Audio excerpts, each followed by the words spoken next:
Assalamualaikum warahmatullahi wabarakatuh. Hai anak-anak ibu, bagaimana kabar kalian ketika melihat video ini? Ibu harap kalian semua sehat selalu dan tetap dalam lindungan Allah. Nah, dalam video pembelajaran hari ini, ibu akan menjelaskan tentang jenis-jenis daun berdasarkan bentuknya. Sebelum masuk ke materi, ibu akan menjelaskan apa itu daun. Tentunya kalian sudah tidak asing dengan daun. Daun adalah bagian tanaman yang tumbuh berhelai-helai pada ranting sebagai alat bernapas dan mengolah zat makanan. Daun merupakan satu di antara biometrik yang ada pada tumbuhan. Hal itu karena daun memiliki bentuk dan tulang daun yang bermacam-macam untuk setiap jenis tanaman. Fungsi utama daun adalah untuk menangkap energi matahari dan karbon dioksida untuk menghasilkan makanan melalui fotosintesis. Daun juga memiliki beberapa manfaat bagi alam. Yang pertama, fotosintesis. Daun adalah tempat utamanya terjadi fotosintesis, yaitu proses di mana tumbuhan menggunakan energi matahari, air, dan karbon dioksida untuk menghasilkan glukosa dan oksigen. Proses ini sangat penting dalam menyediakan makanan bagi tumbuhan dan makhluk hidup lainnya, serta menghasilkan oksigen yang kita hirup.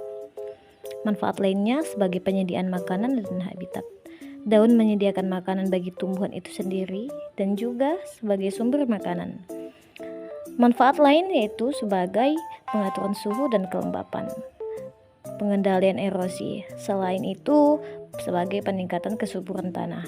Daun yang gugur dari pohon akan membusuk dan menjadi bagian dari lapisan humus di tanah. Langsung saja kita masuk ke dalam materi, jenis-jenis daun berdasarkan bentuknya. Jenis-jenis daun berdasarkan bentuknya ada 4, yaitu daun menjari, daun menyirip, daun sejajar, dan daun melengkung. Berikut akan kita bahas satu persatu jenis-jenis daun berdasarkan bentuknya. Daun menjari merupakan tumbuhan yang memiliki tulang daun menjari yang mempunyai bentuk daun dengan satu tulang daun yang cukup besar dan berbentuk seperti jari-jari manusia. Contoh daun menjari yaitu daun singkong, daun pepaya, daun kapas, dan daun jarak.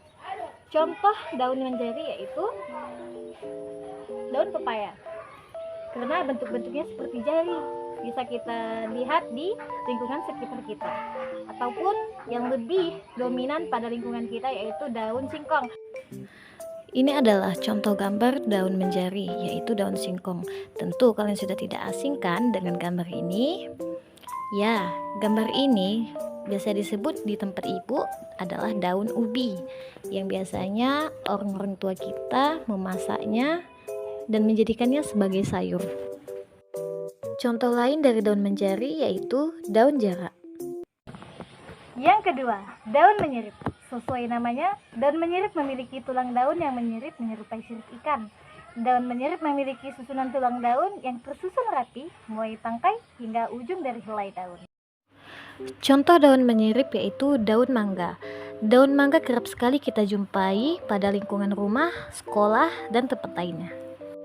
Contoh lain, daun rambutan dan daun jambu. Yang ketiga, daun sejajar. Daun sejajar adalah daun dengan tulang daun yang berbentuk seperti garis-garis yang sejajar.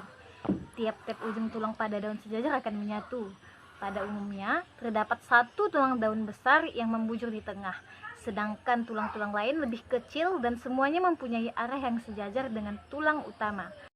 Adapun contoh daun sejajar yaitu daun jagung, daun tebu, daun kelapa, rumput, dan daun padi. Yang keempat, daun melengkung. Daun melengkung adalah daun yang memiliki tulang daun yang berbentuk seperti garis-garis melengkung dengan ujung-ujung tulang daun yang terlihat menyatu. Contoh daun melengkung yaitu daun sirih, daun genjer, dan daun gadung. Nah, setelah ibu menjelaskan materi tentang jenis-jenis daun berdasarkan bentuknya, ibu akan memberi satu pertanyaan. Menurut kalian, jenis daun apa yang paling sering kalian temui di lingkungan sekitar kalian? Coba diskusikan.